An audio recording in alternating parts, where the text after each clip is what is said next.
আর কি করবে বলো তো, খালি বসে সময় নষ্ট না করে এগুলো করলে হাতে দু পয়সা থাকে।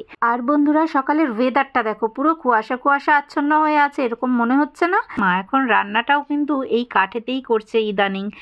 মানে যত দোষ নন্দ ঘোষ। হ্যাঁ, ভাগ্যের এই খেলায় কবে আমি জিতবো, কবে ঈশ্বর আমার দিকে মুখ তুলে চাইবে। আর এখানে দেখো শোল মাছের কালিয়া হয়েছে আজকে। 10:32 ট্রেনটা এখন দেখাচ্ছে উলুবেড়িয়া। হ্যালো এভরিওয়ান, আমার এক টুকরো মহাকাশের নতুন একটা ভিডিওতে তোমাদের সকলকে জানাচ্ছি অনেক অনেক স্বাগত। সবাই কেমন আছো? ভালো আছো তো? আশা করছি সবাই ভালো আছো, সুস্থ আছো। আর সকাল সকাল কত কাজ নিয়ে বসেছি দেখো। আর এই যে বাইরেতে আমার শ্বশুরমশাই এখানে বসে বসে কাজ করছে।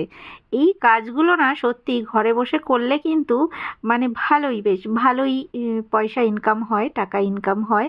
কারণ আমার শ্বশুর শাশুড়ি তো ঘরে বসে এটাই করে। আর কি করবে বলো তো, খালি বসে সময় নষ্ট না করে এগুলো করলে হাতে দু পয়সা থাকে। আর এখন দেখো আমার শাশুড়ি মা বাইরে বসে বসে রান্না করছে কাঠের উনুনে। আর আজকে কিন্তু রান্না হবে লাউ শাক। লাউ শাক খেতে কে কে পছন্দ করো হাত তোলো তো দেখি। মানে কমেন্টে বলো তোমরা কারা কারা লাউ শাক খেতে ভালোবাসো। আমি শাক পাতা খেতে ভালোই বাসি, কিন্তু ডাঁটা চাবাতে আমার একদম ভালো লাগে না। আর ওদিকে দেখো শ্বশুরমশাই বসে আছে আর আমিও এখানে বসে আছি। তোমরা ভেবো না আবার যে আমার শাশুড়ি মা রান্না করছে আর আমি এখানে একা একা বসে আছি, কোনো কাজ করছি না, মানে কাজের নামে নবডঙ্কা, এমন কিছু ভেবো না। কিন্তু শাশুড়িমা রান্না করলেও আমি কিন্তু সমস্তটা রেডি করে দিয়েছি। মানে এই ধরো মশলাপাতিগুলোকে এগিয়ে আনা, তারপরে কি বাটনা হবে, কুটনো কাটা হবে, সেগুলোকে বাইরে বার করে দেওয়া। তো সমস্ত কিছু আমি চেষ্টা করছি মাকে হাতে হাতে এগিয়ে দেওয়ার জন্য। আর মা খালি বসে বসে রান্নাটা করছে। আর বাইরে যেহেতু রান্না করছে সেই জন্য সব তো হাতের গোড়ায় থাকতেই হবে, তাই না? আর বন্ধুরা, সকালের ওয়েদারটা দেখো, পুরো কুয়াশা কুয়াশা আচ্ছন্ন হয়ে আছে, এরকম মনে হচ্ছে না? হ্যাঁ, কুয়াশা কুয়াশা আচ্ছন্ন মনে হচ্ছে, কিন্তু মেঘলাও কিন্তু হয়ে আছে।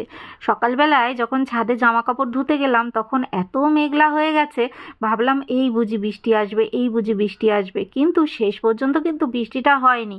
শেষ পর্যন্ত প্রচুর রোদ উঠে পড়েছিল, একদম কড়া রোদ, খটখটে রোদ। তো যাই হোক, শাশুড়ি মা এখানে রান্না করছে। আর আজকে তো শুধু লাউ শাক হচ্ছে না, তার সাথে সাথে কিন্তু আজকে পটল চিংড়ি হবে। হ্যাঁ, আজকে মানে এই প্রথম, মানে পটলটা তো এখন সবে সবে উঠছে, তো পটল চিংড়িটা খেতে কিন্তু বেশ লাগে। আর আমি দেখো এখানে দুধ গরম করে নিয়ে এসেছি, মা এখানে রান্না করছে আর আমি বসে বসে দুধটা খাচ্ছি। কারণ সকালবেলা করে দুধটা মায়ের থেকেই নিই। মায়ের যেহেতু, মানে আমার শাশুড়ি মায়ের যেহেতু দুধের ব্যবসাটা আছে, তো সেই জন্য আমি দোকান থেকে কেন দুধটা কিনে খাবো বলো, ওই জন্য মায়ের থেকেই একটু করে দুধ নিই। কারণ প্যাকেটের দুধে তো কিছুই থাকে না সেরকমভাবে, তো সেই জন্য গরুর দুধটা একটুখানি হলেও কিন্তু শরীরের পক্ষে অনেক উপকার। আর এই যে দেখো মা, এই যে আমার লেগিংসের প্যাকেট বলো, এই সমস্ত প্যাকেট ফ্যাকেট দিয়ে মা মানে অল্প কাঠেতেই কত সুন্দর আগুন জ্বালিয়েছে দেখো। মা এখন রান্নাটাও কিন্তু এই কাঠেতেই করছে ইদানিং। আর কাঠ কিন্তু প্রচুর আছে, আমাদের ছাদের উপরেও কাঠ রাখা আছে। আর সেই কাঠগুলো দিয়ে যদি এখন রান্না না করা হয়, কদিন পরে যখন বৃষ্টি শুরু হয়ে যাবে তখন কিন্তু কাঠগুলো সব নষ্ট হবে। এই যে দেখো মা আজকে টমেটো দিয়ে ডালও করছে, মানে লাউ শাক, পটল চিংড়ি, টমেটো দিয়ে ডাল, আজকে আমাদের এই সমস্ত কিছু রান্নার আয়োজন। আর মা গেছে একটুখানি ঘরে, আর আমি এখানে বসে বসে একটু উনুনের ধারে বসে বসে একটু উনুনে জাল দিচ্ছি, একটুখানি খুন্তিটা নাড়িয়ে দিচ্ছি, বেশ মজা হচ্ছে। কাঠের উনুনে সেভাবে কিন্তু রান্না করতে আমি মানে পারি না বলতে পারবো, কেন পারবো না, সেরকম কোনো তো কঠিন কাজ নয়। কিন্তু ওই যে কাঠে আগুনটা জ্বালানো একটু কঠিন আমার মনে হয়। তো এদিকে দেখো ঘরে চলে এলাম, কারণ 9টা বেজে গেছে। আর তোমাদের দাদাকে তো এখন ডাকতেই হবে, কারণ সে উঠবে, উঠে ফ্রেশ হবে, খাবে, তারপরে ডিউটি বেরোবে। এখন যদি আমি না ডাকি তাহলে সে ঘুমিয়েই থাকবে। আর যখন দেরি হয়ে যাবে তখন আমাকে বলবে যে তোমার জন্যই দেরি হয়ে গেছে। মানে যত দোষ নন্দ ঘোষ, আমার ওপরে দোষটা না চাপালে ওর তো ভালো লাগবে না, সেই জন্য দেরি হয়ে গেলে সব দোষটা কিন্তু আমারই হয়। তো সেই জন্য ডাকাডাকি করলাম, এখন সে এখনও ওঠেনি, তো উঠবে উঠবো করছে। উঠলে তারপরে এই যে আমার বিছানা তোলার কাজকর্মগুলো রয়ে যায়, এইগুলোকে করতে হবে। আর তারপরে সেই ঘরটা এখনো পর্যন্ত আমি ভালো করে মুছিনি। সকালে জাস্ট বাসি ঘরটা একটু আধটু মুছে গেছি, কারণ আমি তো জানি মা বাইরে কাঠেতে রান্না করছে, আর কাঠেতে রান্না করলে জানো তো হাওয়ায় উড়ে উড়ে নোংরাগুলো তো ঘরে আসে, যেহেতু ঘরের সামনেটাতেই মা রান্না করছে। সেই জন্য ভাবলাম বিছানাপত্র সমস্ত কিছু তুলে নিয়ে গুছিয়ে গাছিয়ে তারপরে আবার ঘরটাকে মুছে নেব। আর তোমাদের দাদার সাথে ও বাড়িতেও আমি যাব, তোমাদের দাদা ডিউটি চলে যাবে, আমি ও বাড়িতে চলে যাব। তো আমি জানি না ভাগ্যের এই খেলায় কবে আমি জিতবো, কবে ঈশ্বর আমার দিকে মুখ তুলে চাইবে, আমি কিছু জানি না। তো অবশ্যই তোমরা আমার যদি সাথে থাকো আমিও পারবো এই মানে যুদ্ধটাকে জয় করতে। সবাই তো দেখো না কষ্ট করে, তো আমিও কষ্ট করছি, আমিও চেষ্টা করছি। তো এই চেষ্টায় সফল কবে হব বা মানে কবে সাকসেস হব আমি কিছু জানি না, কিন্তু তোমরা প্রত্যেককে একটু ভালোবাসা দিও, একটু সাপোর্ট করো, একটু ভিডিওকে লাইক করে ভিডিওকে শেয়ার করো, ঠিক আছে, যাতে তার ভিডিওটা একটুখানি রিচ পায়, যাতে ইউটিউব তার চ্যানেলের দিকে নজরটা দেয়। সেই জন্য আমি প্রত্যেককে বলবো অবশ্যই ভিডিওকে লাইক করে শেয়ার করো। ভিজিট যদি করেছো, একটা লাইক করতে তো অবশ্যই পয়সা দিতে হয় না বলো, তো অবশ্যই একটু লাইক করে একটু কমেন্ট করে যেও, কারণ দেখো যে ভিডিওটা বানায় না সে অনেক কষ্ট করেই ভিডিওটা বানায়। তো ভিডিওর শেষে যখন মনে হয় যে না আমি ভিডিওতে কিছু ভুল বললাম কি ঠিক বললাম, যদি কেউ কমেন্ট করে তাহলে সেই কমেন্টটা পড়তে কিন্তু বেশ ভালো লাগে। তো সেই জন্যই বলছিলাম আর কি।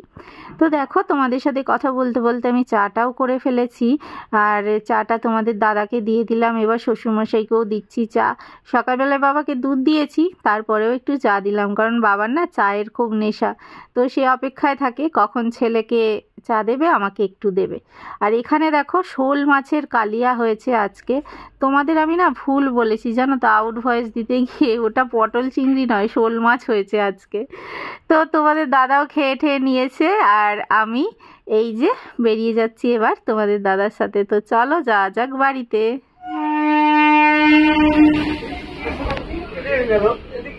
হ্যাঁ 10:32 ট্রেনটা এখন দেখাচ্ছে উলুবেড়িয়া, 10:32 ট্রেন। তাহলে বাকি ট্রেনগুলো তাহলে কখন আসবে? সেটাই।